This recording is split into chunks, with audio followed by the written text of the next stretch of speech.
নমস্কার বন্ধুরা, আমি ঈশিতা আবার চলে এসেছি একটি মিনি ব্লগ নিয়ে। তো এটি ছিল আগের রবিবারের মন ভালো করা একটি রবিবারের গল্প। তো এটা আজ আমার বাপের বাড়িতে। সেদিন আমার মা একটু স্পেশাল রান্না করছিল আমার জন্য। তো মেনুতে কী কী ছিল সেটা না হয় আমার মায়ের কাছ থেকেই জেনে নেওয়া যাক। বেসিক্যালি আমি বাড়িতে এলে আমার মা আমার পছন্দের সমস্ত রান্না করে, যা যা আমি খেতে ভালোবাসি। মা কি রান্না করছো আজকে? এদিকে তাকিয়ে বলো। লটকে মাছ, চিংড়ি মাছের বড়া, দই মেথি চিকেন আর আর ফ্রাইড রাইস।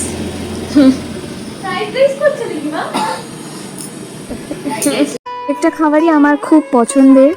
যেহেতু আমরা বাঙাল, তাই লোটে মাছটা আমরা একটু ফ্রিকোয়েন্টলি খেয়ে থাকি। আর আমার খুবই পছন্দের খাবার এটা, মানে আমি বলতে গেলে লোটে মাছ হলে আমার আর কিছু লাগে না, আমি পুরো ভাতটাই লোটে মাছ দিয়ে খেয়ে নিতে পারি।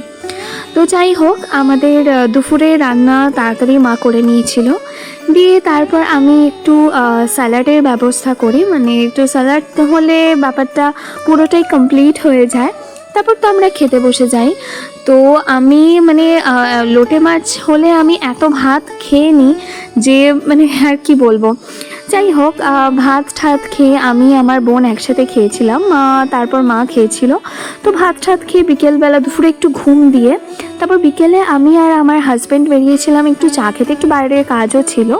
তো একটু চা খেয়ে তারপর একটু এদিক ওদিক ঘুরে, মানে সন্ধ্যাবেলা শীতের সন্ধ্যায় একটু ঘুরতে ভালোই লাগে।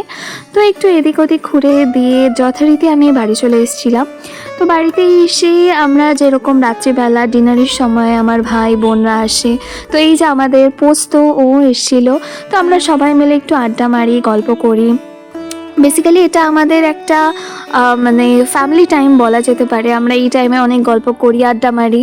তো যাই হোক, আমাদের দিনটা এভাবেই গেল।